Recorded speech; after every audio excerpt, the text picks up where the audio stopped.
एक समय था जब बंगाल में हुगली नदी के किनारे खड़ी इन इमारतों की दीवारों से मशीनों का शोर ऐसे गूंजता था जैसे बंगाल के इंडस्ट्रियल संगीत की कोई धुन हो। ये घर था भारत के गोल्डन फाइबर यानी जूट का, एक ऐसा उद्योग जिसने लाखों लोगों को रोजगार दिया और देश की अर्थव्यवस्था की रीढ़ बनकर खड़ा रहा। इस रेशे की चमक सोने जैसी थी और इसकी कीमत भी कुछ कम नहीं थी। बोरियों से लेकर रस्सियों तक हर चीज के लिए दुनिया भारत की ओर देखती थी। एक एक करके ये मशीनें शांत होती गई, इन मीलों पर ताले लगते गए और लाखों जिंदगियां अंधेरे में डूब गई। ये कहानी सिर्फ एक उद्योग के बंद होने की नहीं है, ये कहानी है बंटवारे के उस दर्द की जिसने एक जिस्म के दो टुकड़े कर दिए। ये कहानी है राजनीति की उस बिसात की जिस पर मजदूर और किसान बस मोहरे बनकर रह गए। और ये कहानी है उस अनदेखी की जिसने भारत के गोल्डन फाइबर की चमक को हमेशा के लिए छीन लिया। आज हम उसी कहानी के पन्नों को पलटेंगे और जानेंगे कि आखिर भारत के सबसे शानदार उद्योगों में से एक जूट उद्योग कैसे गुमनामी के अंधेरे में खो गया। ये उस सुनहरे रेशे की कहानी है जो रातों रात अपनी चमक खो बैठा।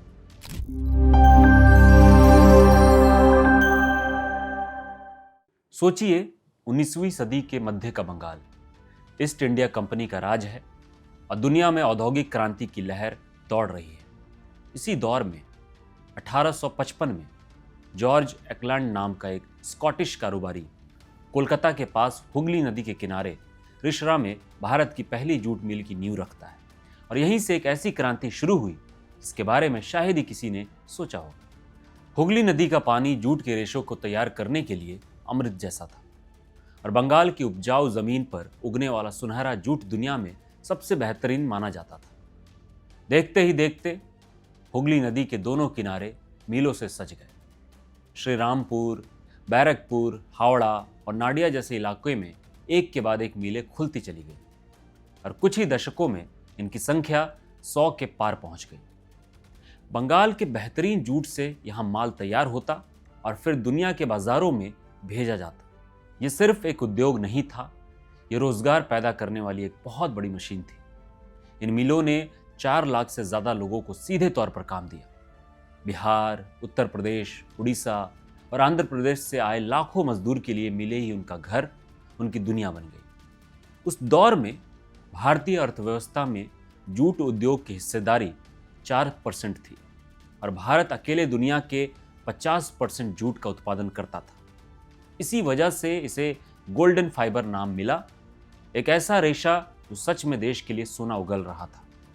पहले और दूसरे विश्व युद्ध के दौरान तो जूट की मांग आसमान छूने लगी। सेना के लिए रेत की बोरियां, तंबू और अनाज की पैकिंग के लिए हर तरफ सिर्फ भारतीय जूट की ही मांग थी। 1910 तक कलकत्ता मिल्स दुनिया की सबसे बड़ी जूट उत्पादक कंपनी बन चुकी थी, जो अकेले 3 लाख लोगों को रोजगार दे रही थी। भारत का जूट उद्योग सिर्फ एक कारोबार नहीं था, ये दुनिया के व्यापार में भारत की ताकत का प्रतीक बन चुका था। इन मिलों की चिमनियों से निकलता हुआ धुआं ब्रिटिश भारत की औद्योगिक शक्ति का ऐलान करता था। ऐसा लगता था कि यह सुनहरा दौर शायद कभी खत्म ही नहीं होगा। जो उद्योग एक सदी से भी ज्यादा समय से भारत की अर्थव्यवस्था को मजबूती दे रहा था, उसकी नींव कुछ ही सालों में हिलने लगी। ये किसी एक वजह से नहीं हुआ, बल्कि ये 3 बड़े झटकों का नतीजा था जिन्होंने मिलकर इस गोल्डन फाइबर की कहानी का अंत लिख दिया। 15 अगस्त 1947 को भारत आजाद तो हुआ, लेकिन इस आजादी की कीमत बंटवारे के रूप में चुकानी पड़ी। नक्शे पर एक लकीर खींची गई और बंगाल 2 हिस्सों में बंट गया। इस एक लकीर ने जूट उद्योग के जिस्म के 2 टुकड़े कर दिए। जो मिलें थी, जो कारखाने थे, वो भारत के हिस्से यानी पश्चिम बंगाल में रह गए। लेकिन जिन खेतों में दुनिया का सबसे बेहतरीन जूट उगता था, वो 75% से ज्यादा जमीन पूर्वी पाकिस्तान, आज का बांग्लादेश में चली गई। ये एक ऐसा घाव था जो कभी भर ही नहीं सका। रातों रात भारत की जूट मिलें कच्चे माल के लिए तरसने लगी। मिलें भारत में थी और खेत पाकिस्तान में। ये एक ऐसे शरीर जैसा था जिसका दिल तो भारत में धड़क रहा था, लेकिन सांसें पाकिस्तान में अटकी थी। पूर्वी पाकिस्तान ने कच्चे जूट के निर्यात पर टैक्स लगा दिया, जिससे भारतीय मिलों के लिए संकट और भी गहरा हो गया। पश्चिम बंगाल के किसानों ने जूट उगाने की कोशिश की, लेकिन यहाँ की ज़मीन और जलवायु वैसी नहीं थी। यहाँ के जूट की क्वालिटी हल्की थी और रेशा छोटा और मोटा था। इसका सीधा असर तैयार माल की क्वालिटी पर पड़ा। जो भारत कभी दुनिया के 50% बाजार पर राज करता था, उसकी हिस्सेदारी घटकर महज 7% रह गई। बंटवारे ने सिर्फ जमीन ही नहीं बांटी थी, उसने एक पूरे उद्योग की आत्मा को ही छीन लिया था। बंटवारे का घाव अभी भरा भी नहीं था कि उद्योग को अंदर से खोखले करने वाला दीमक लग चुका था। यह दीमक था मिसमैनेजमेंट, राजनीतिक उठापटक और सरकारी अनदेखी का। 1947 के बाद जब अंग्रेज मालिक अपनी मिलें बेचकर जाने लगे तो कई मिलों का कोई मालिक ही नहीं रहा। कुछ मिलें मारवाड़ी और व्यापारियों ने खरीदी, लेकिन वो भी इस उद्योग की मुश्किलों को शायद पूरी तरह समझ नहीं पाए। धीरे धीरे राजनीतिक खींचतान और अस्थिरता के कारण कई मिलों पर ताले पड़ने लगे। 1960 और 70 का दशक पश्चिम बंगाल में राजनीतिक उथल पुथल का दौर था। मजदूर आंदोलन और ट्रेड यूनियन की ताकत बढ़ने लगी। उनकी मांगे जायज थी, बेहतर तनख्वाह, काम करने के अच्छे हालात, लेकिन अक्सर ये आंदोलन हिंसक हड़तालों और तालाबंदी में बदल जाते। मिल मालिकों और यूनियनों के बीच टकराव इतना बढ़ा कि मिलें महीने बंद रहने लगी। नतीजा, उत्पादक ठप हो गया और खरीदार दूसरे देशों की तरफ जाने लगे। इसी बीच एक और बड़ी गलती हुई। जब दुनिया नई तकनीक अपना रही थी, भारत की जूट मिलें 100 साल पुरानी मशीनों पर ही काम करती रही। टेक्नोलॉजी को अपग्रेड करने पर कोई पैसा नहीं लगाया गया। कुछ लोगों का तो ये भी मानना है कि उस वक्त की सरकारों ने नई टेक्नोलॉजी का विरोध किया, क्योंकि उन्हें डर था कि नई मशीनों से मजदूरों की नौकरियां चली जाएंगी। इसका असर ये हुआ कि भारतीय जूट उद्योग बांग्लादेश, ब्राज़ील और चाइना जैसे देशों से महंगा पड़ने लगा। जब जूट उद्योग अपनी अंदरूनी लड़ाइयों से जूझ रहा था, बाजार में एक नया, सस्ता और आधुनिक दुश्मन आ चुका था, प्लास्टिक। 1980 और 90 के दशक में नायलॉन और पॉलीप्रोपिलीन जैसे सिंथेटिक फाइबर ने तेजी से जूट की जगह लेना शुरू कर दिया। जो बोरियां, थैले और पैकेजिंग का सामान कभी जूट से बनता था, अब वो प्लास्टिक से बनने लगा। प्लास्टिक हल्का था, सस्ता था और पानी से खराब भी नहीं होता था। जूट की बोरी के मुकाबले प्लास्टिक का थैला लगभग चौथाई कीमत पर मिल जाता था। छोटे दुकानदारों से लेकर बड़ी कंपनियों तक सब ने जूट को छोड़कर प्लास्टिक को अपना लिया। ये एक ऐसी लड़ाई थी जिसे जूट उद्योग शायद ही जीत पाता। एक तरफ 100 साल पुरानी तकनीक पर चलने वाला, हड़तालों से जूझता एक पारंपरिक उद्योग था, और दूसरी तरफ एक नया, आधुनिक, सस्ता और तेजी से बनने वाला सिंथेटिक फाइबर। सरकार ने भी उस वक्त जूट को एक पर्यावरण अनुकूल विकल्प के तौर पर पेश करने का सुनहरा मौका गंवा दिया। बंटवारे ने उद्योग की कमर तोड़ी, राजनीति और मिसमैनेजमेंट ने उसे लाचार बनाया, और आखिर में प्लास्टिक ने आकर उसे बाजार से लगभग बाहर ही कर दिया। गोल्डन फाइबर की कहानी अब एक ट्रेजेडी बन चुकी थी। जूट उद्योग का पतन सिर्फ आंकड़ों और पैसों के नुकसान की कहानी नहीं है। ये लाखों इंसानों की जिंदगियों के बिखरने, सपनों के टूटने और पीढ़ियों के बर्बाद होने की एक दर्दनाक हकीकत है। हुगली नदी के किनारे जो मिलें कभी लाखों परिवारों के चूल्हे जलने की वजह थी, वे अब वीरान खंडहर बन चुकी थी। इन मिलों के बंद होने का सबसे भयानक असर उन मजदूरों पर पड़ा जिनकी कई पीढ़ियां इन्हीं मिलों में काम करती आई थी। सोचिए उस मजदूर के बारे में जिसके दादा और पिता ने इसी मिल में काम किया, और उसने भी अपनी पूरी जिंदगी यहीं लगा दी।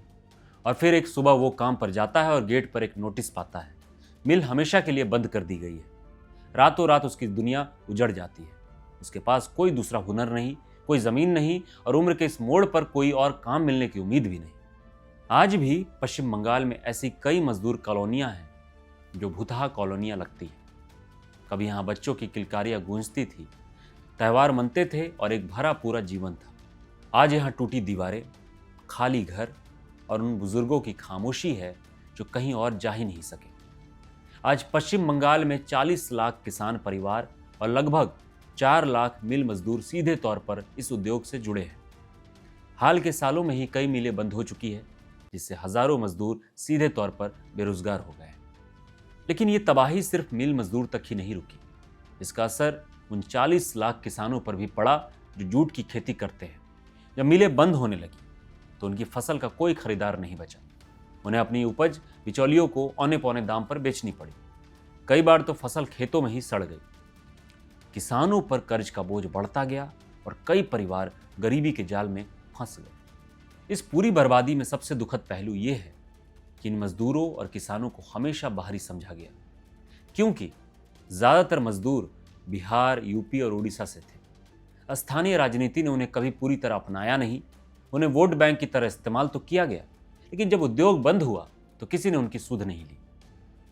तो सवाल उठता है कि क्या गोल्डन फाइबर की कहानी हमेशा के लिए खत्म हो चुकी है? क्या इन वीरान मिलों में फिर कभी मशीनों का शोर गूंजेगा? पहली नजर में तो जवाब नहीं लगता है। आज भी पश्चिम बंगाल में जूट उद्योग गहरे संकट में है। हाल की रिपोर्ट्स के अनुसार जूट की बोरियों की मांग में भारी गिरावट आई है, जिससे उद्योग अपनी आधी क्षमता पर ही काम कर रहा है और हजारों मजदूर प्रभावित हुए हैं।